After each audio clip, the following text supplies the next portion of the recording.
Salom do'stlar, videoga xush kelibsizlar. Bugungi darsimizda biz Sovoti Hangugo 1A Topik 1ga mo'ljallangan kitoblarimizda o'tishda davom etamiz. Bugun mana shu kitobning ikkinchi yunitini, ikkinchi darsini o'tamiz, ya'ni keyingi yarim qismini. Demak, bugungi videomizda noun chuseyo, ya'ni mana buni bering va noun hago noun kva va noun degan grammatikalarimiz bor. Bu grammatikalar darsimiz davomida batafsil ko'rib chiqamiz. Xo'p, demak boshladik. Birinchi noun chuseyodan boshlaymiz. Bu struktura biron narsani bering yoki berib yuboring degan ma'noda aytishda ishlatiladi. Xo'p, chuseyo degani bering deb tarjima qilsak bo'laveradi. Endi bo'lsa o'sha noun biron narsani o'rnida kelyapti. Masalan, olmani bering, ruchkani berib yuboring, shuna deb so'rayotganda yoki iltimos qilayotganda aytsak bo'ladi. Misollarga o'tadigan bo'lsak, Nanashi kyuga chuseyo, Nanashi o'chirg'ichni berib yuboring yoki nana o'chirg'ichni berib yuboring deyapti. Demak, chiuga degani o'chirg'ich degani ekan, chuseyo o'sha bering degan ma'noda kelyapti. Keyingisi, chekchom chuseyo, kitobni berib yuboring. Bu yerda chek kitob, chuseyo bering degan ma'noda kelyapti. Chom nimaga qo'shilib qoldi deydigan bo'lsanglar, bu yerda chomni qo'shib ishlatadigan bo'lsanglar, sizlarning gaplaringga yana ham bir muloyimroq ton beradi. Shuning uchun mana shu chomni ishlatsanglar o'zlaringga yaxshiroq bo'ladi. Bizda o'zbek tilida ham bor, masalan, shundoq mana buni berib yuboring deydi-yu, shundoq degan ma'no kelib chiqadi. Yoki iltimos mana buni berib yuboring deydi-yu, shu iltimosga tenglashtirib ishlasanglar bo'laveradi. Endi biz yana ekzempllarni ko'rish uchun notimizga o'tamiz. Qani bo'lmasam boshladik. Xo'sh, ekzemplarimizdan o'zimizni ekzemplarimizni qaytaradigan bo'lsak, chiuga chom chuseyo, o'chirg'ichni berib yuboring. Bu yerda yana chomni qo'shganimiz uchun o'chirg'ich iltimos berib yuboring deb turib tarjima qilsak bo'laveradi. Chiuga o'chirg'ich. Mana bu chuseyo bo'lsa, chuda degan fe'lidan olingan, ya'ni bermoq degan ma'noda keladi. Chuda, bermoq. Buni tuslayotganda mana shunaqa seyo qo'shimchasi qo'shilib ketadi. Buni ham keyingi mavzularimizda buyruq shaklini o'tganimizda yana ham batafsil tushuntirib beraman. Xo'p, yana boshqa misollarga o'tadigan bo'lsak, i moja tum chuseyo yoki k moja deylik. K moja desak yaxshiroq bo'ladi. K moja chum chuseyo. Ana u bosh kiyimni berib yuboring yoki ana u shapkani berib yuboring degan ma'noda kelyapti. Mana bu o'tgan mavzuda o'tganimiz igosin, kigosindan olingan anavu degan ma'noni beradi. Yoki anavu o'sha degan ma'noda keladi. Endi moja o'zimizni bosh kiyim, chuseyo o'zimizni chuseyo, ya'ni bermoq degan fe'li. Demak, anavu bosh kiyimni berib yuboring degan ma'noda kelyapti. Shunaqa gaplar o'rtoqlar. Xo'p, yana boshqa misollarni ko'radigan bo'lsak,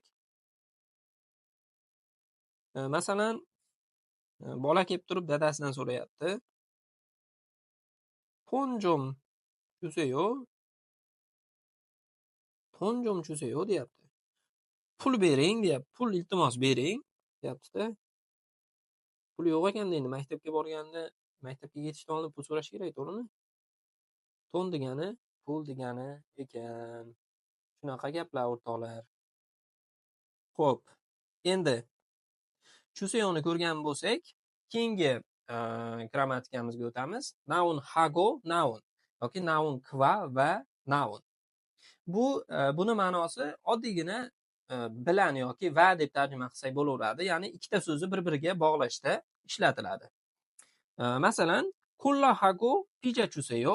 Kola bilan pitsa berib yuboring. Hagoni o'sha bu yerda va yoki bilan degan ma'noda ishlasanglar bo'laveradi. Ikkita so'zni bir-biriga bog'lashda ishlatiladi. Yoki bo'lmasam, polpen hago kongchek chuseyo. Ruchka bilan daftar berib yuboring. degan ma'noda ishlatiladi. Buni mana bu yerda yozib ko'rsatadigan bo'lsam, yana ham tushunarliroq bo'ladi. Masalan, 콜라 하고 피자 주세요. Aytaylik, oshxonaga kirib turib, pitsa xonaga kirib turib, sizlar zakaz berayotganlaringda kola hago, kola bilan pitsa berib yuboring deb zakaz qilsanglar bo'laveradi. Kola bilan pitsani olib kelib beradi. Shunaqa gaplar. Pitsa o'zimizni, pija o'zimizni pitsa. Juseyo, juseyo. Xo'p, keyingi misolimiz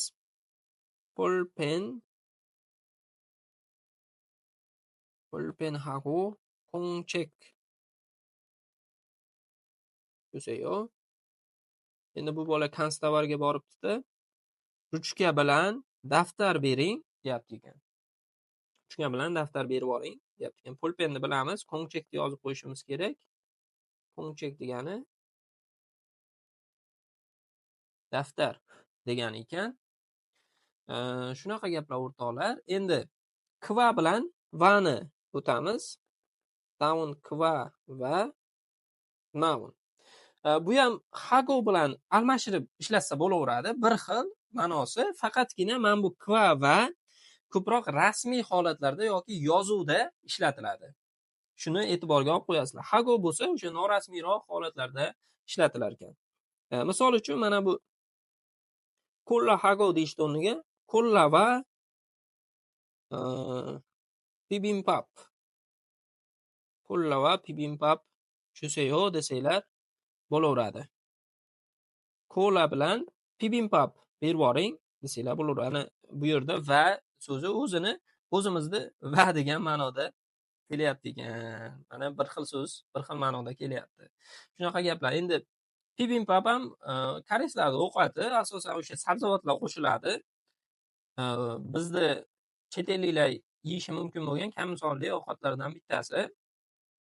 Bibimbap, buni ham oldindan so'rab olish kerak, lekin go'sht qo'shiladimi, yo'qmi? Chunki ba'zi joylarda qo'shiladigan holatlarga ham uchrab qolish mumkin. Xo'p, endi va bilan kva qachon farq qiladi? Qachon kva, qachon va qo'shiladi degan bo'lsak, kva pachchim bo'lganda qo'shiladi va pachchim yo'q bo'lganda qo'shiladi. Ko'rayotgan bo'lsanglar, kolla so'zini pachchimi yo'q. Shuning uchun vani qo'shyapmiz. Endi pachchimli variantini ko'rib chiqadigan bo'lsak, 교실에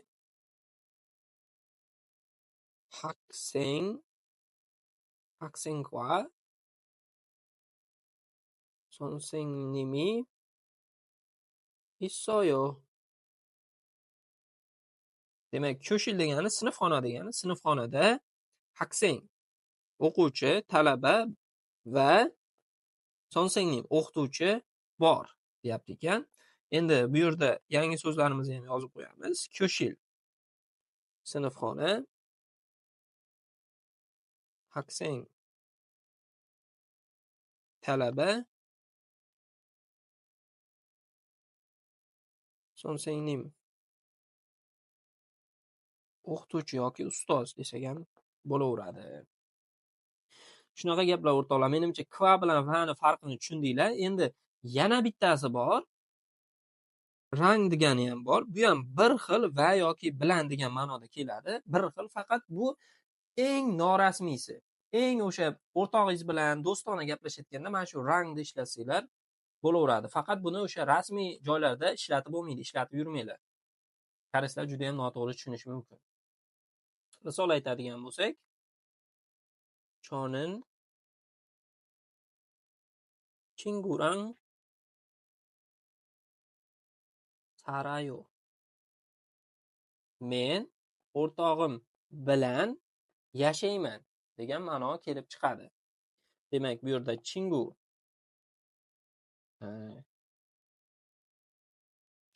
nimani o'ylab yozyapman?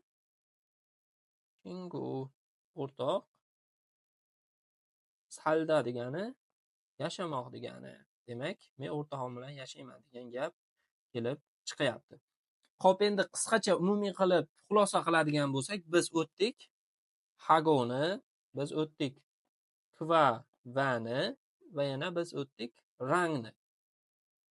Yana bitta narsani qo'shib ketishim kerak ekan. Rangni patchim yo'q bo'lsa, rangni o'zini qo'shamiz. Mana bu yerda rangni o'zi qo'shilgan. Chinguni patchim yo'q bo'lganligi uchun patchim bo'ladigan bo'lsa, i rangni qo'shamiz.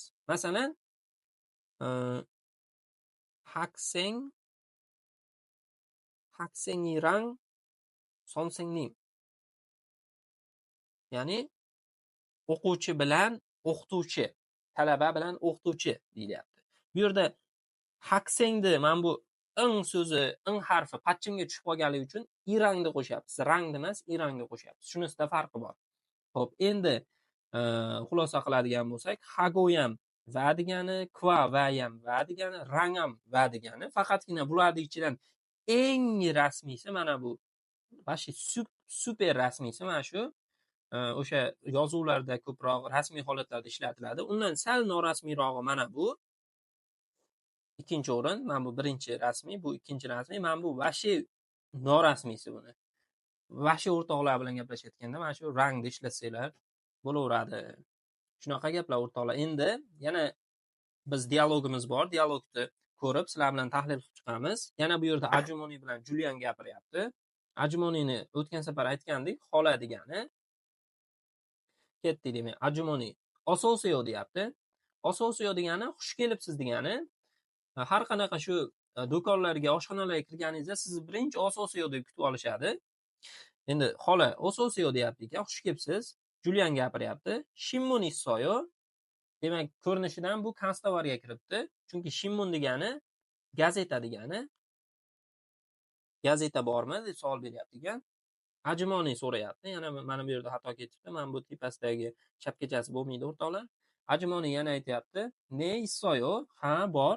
Hanguk Shinmun hago, Nara Shinmuni issoyo. Hanguk Shinmun bu o'sha gazetaning nomi. Ya'ni Koreya gazetasi deyapti. Nara Shinmun bu ham gazetaning nomi. Hanguk Shinmun bilan Nara Shinmun bor deyapti ekan. Ko'rayotgan bo'lsanglar, bu yerda hago bog'lovchisidan foydalanyapti. Endi Julian aytayapti. Hanguk Shinmun chuseyo, Hanguk Shinmundan bering deyapti. Ajumoni yogi issoyo deyapti. Berayotganda o'sha mana deb turib yogi issoyo deb bersanglar bo'laveradi biron narsani. Shunaqa gaplar o'rtoqlar. Menimcha bu ham sizlarga foydali bo'ldi. Yana bitta nozik narsani aytib o'tishim kerak. Bu aytgan bog'lovchilarim hammasi ikkita so'z bilan ikkita so'zni bir-biriga bog'laydi. Hech qachon gap bilan gapni bir-biriga bog'lamaydi o'rtoqlar. Gap bilan gapni bir-biriga bular bilan bog'lab yurmanglar. Faqatgina ikkita so'zni bir-biriga bog'laydi bu bog'lovchilar. Xo'p, menimcha sizlarga bugungi mavzuyimiz tushunarli bo'ldi. Agarda savollaring bo'ladigan bo'lsa, har doimgidek kommentariyada yozib qoldirsanglar, javob berishga harakat qilaman. Va bundan tashqari o'sha o'zimizni Telegram kanaliga qo'shilib olinglar. Ulug'bek Mahmudov deb yozsanglar chiqadi. U yerda mana shu o'tilgan darslar hamma materiallarni qo'yib boraman. Opsiyani ham qoldiraman. O'sha havola orqali o'tsanglar ham Telegram kanaliga to'g'ri olib boradi. Demak, bugungi videomiz shu yerda tugaydi. Sizlarga foydali bo'lgan bo'lsa, like bosib qo'yinglar. Agarda obuna bo'lmagan bo'lsangiz, obunani ham bosib qo'yinglar. Demak, keyingi videolargacha ko'rishguncha sog' va salomat bo'linglar.